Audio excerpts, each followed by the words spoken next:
Self-driving cars, and the lives we're leaving on the table. According to the Times, neurosurgeon Jonathan Slotkin argues that autonomous cars aren't just a tech toy.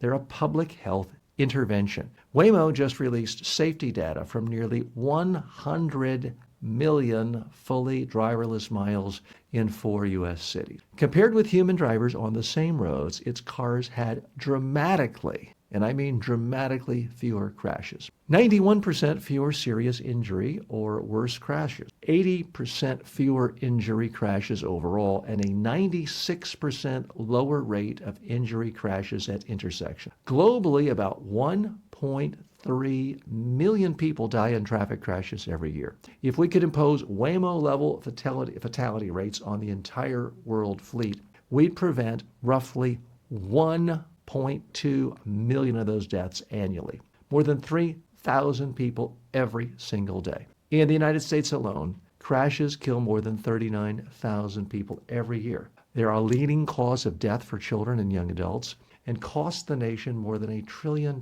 in economic and quality of life damage. Slotkin's message is blunt. Keeping humans behind the wheel is the riskier experiment. Okay, so what's the bottom line here? As much as I and a lot of people like to pile on our tech overlords having too much power over our lives, this is one case where we need to give more power to the tech overlords because human beings are horrible drivers. There, I said it. 1.3 million people die a year around the globe because of car crashes. And autonomous vehicles, they get more headlines when they crash, but they save lives dramatically. More than 1 million lives a year would be saved if we just got rid of human drivers. Let's dig a little deeper here, because this is a situation that cuts in a lot of different ways. I know many people who they're pro-vaccine, they're pro-eating right, they're pro-minimizing risk in every aspect of life. And you say, hey, you want to go in this driverless car? Oh, no, that's crazy. It's too risky. Well, it's not too risky compared to a human driver. Yeah, the problem is we humans are awful. We're easily distracted. We hear things. We remember things. We're on the phone. We're texting when we're driving. Some of us are drunk when we drive. So almost anything is safer than getting in a car driven by a human being, even if it's, believe it or not, you or me. We don't like to admit that, but it is simply true. Now, here's some interesting statistics. Waymo has never rear-ended another vehicle at an injury level, created injury. Yes, there have been mistakes and there have been deaths. But why, if you're a rational person, would you say, okay, one death here from an autonomous vehicle is so much worse than 100 deaths over here by human beings? If you purport to be someone concerned about human life, as I think I am and you are too, why would you say it's better for people to die simply because technology wasn't involved? Now, I'm all in favor of people scrutinizing technology in their lives. And if you want to eliminate risk, how about getting your preteens and even teenagers off cell phones and social media? I think there's a lot of evidence that big technology is causing tremendous problems, divisions in our country and the world, civil unrest, income inequality. There's a whole lot of problems that social media and technologies cause. You could certainly make a case that people like Elon Musk have too much power when they can write a check for $250 million and then essentially get to run the government like a play toy for a few months. So look, please do not put me in the category of, oh, TJ's just a big apologist. Anything big tech wants, anything Waymo wants, anything Google wants, give it to them. No, I'm not in that camp. I'm here as a sane, sensible centrist, and I'm trying to really look at everything on a fact-by-fact, case-by-case basis. And when I look at the case for autonomous vehicles, I think even if they didn't get any better, it would be irrational for any human being who has a choice between an autonomous vehicle and a human driver to get into a human-driven car. Now, just the past week, I was with family and friends, and one of them said, a friend of mine's father-in-law was in an autonomous car, and it went through a blocked-off area in a street on a ramp and another one, and he finally had to pull it stop, and it would have gone off the cliff. Okay, but that very same person likely has a handful or a dozen extended family and friends who died in driven car crashes over their lifetime. And yet somehow, because it's so common, it seems to not count. So I think it's time we all kind of grow up and look at the facts and not let various biases influence us. So I want to take a little time here today and talk about why you feel nervous and why you're not a crazy person if you're anxious about getting in a Waymo car. I did get into a Waymo autonomous driven vehicle a little more than a year ago, and hey, I'm a human being. I was a little bit nervous the first few minutes, but then I noticed it was smooth. It stopped and started. It kept a polite distance from other cars. It used turn indicators to change lanes. It did everything by the book, and I was delivered into a couple of locations safely, smoothly, and efficiently. So let's look at some of the biases that I think influence all of us when it comes to technology and just things like this that seem dangerous, more dangerous than what we're already used to, when in fact we've just become numb to the idea that roughly, I hate using this comparison, but it's the most apt thing possible. There's essentially a 9/11 worth of victims, meaning more than 3,000 people a day die every day around the globe from car crashes. If we had someone from outer space bombing a giant skyscraper and 3,000 people a day died around the world somewhere,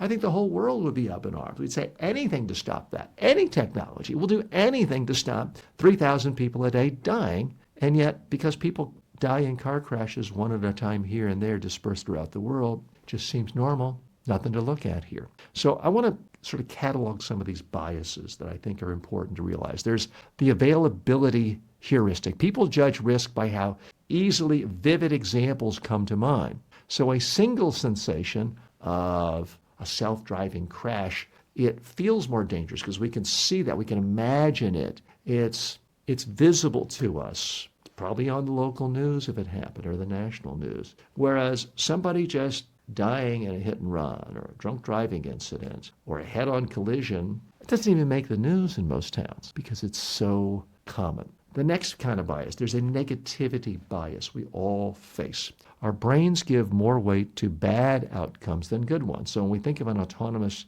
driven vehicle, we instantly think about, oh, could be risky, we could die and crash. And what if it goes into something and I can't put my foot on the brake? That's a negativity bias. So rare failures of autonomous cars loom larger than the far more common lives that it could save. We don't visualize the 1 million lives that could be saved next year if we could magically convert all cars into autonomous driving cars. There's the salience bias. Dramatic, unusual events grab our attention. A weird robo-taxi mistake gets a lot of attention. It feels important because normal human crashes are ordinary, boring. We don't pay attention.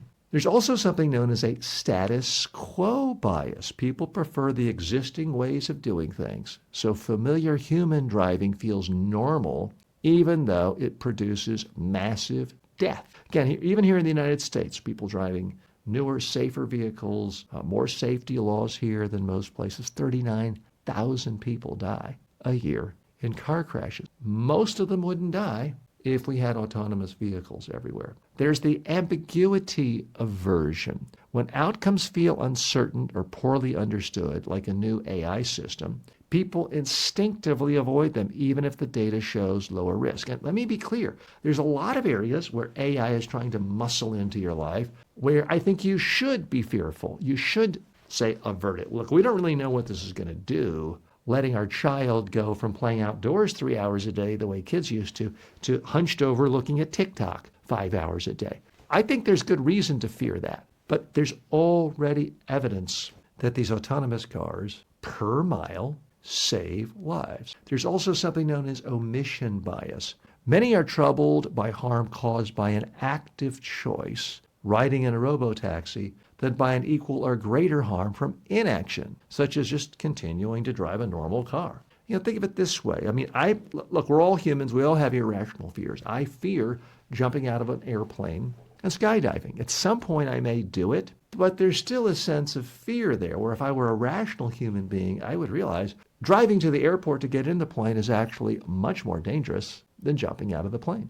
It's why people fear going to to a beach because someone got attacked by a shark 1,000 miles. Whoa, what about shark? We fear that shark attack because it's rare, because it's visual, because it's extreme, because we just saw it in the news. Whereas we don't worry about the drive to the beach or plan B, the drive to the park, even though that's much, much deadlier. So put me in the camp of saying we've all got to experiment and adapt to these driverless cars as quickly as possible. Yes, I know it's wildly disruptive to our economy. Here in the United States, 2 to 3 million car drivers, Uber drivers, taxi drivers, truck drivers are going to be put out of business. I'm in favor of retraining them. I'm in favor of subsidies. I'm in favor of giving them new education. Let's help them any way we can, but I don't want to help them if it means 39,000 people have to die needlessly in the United States every year. Now, no one's going to wave a magic wand and replace all cars driven by people. I realize that. But whether it takes 20 years or 30 years, I think it's going to get to the point where driving a car just for fun, because you like it, is going to be seen as eccentric as using a horse to get someplace. Yeah, people like to ride horses from time to time, not usually as a mode of transportation. It's going to be seen as sort of an eccentric hobby. And meanwhile, we're going to see a lot of lives saved.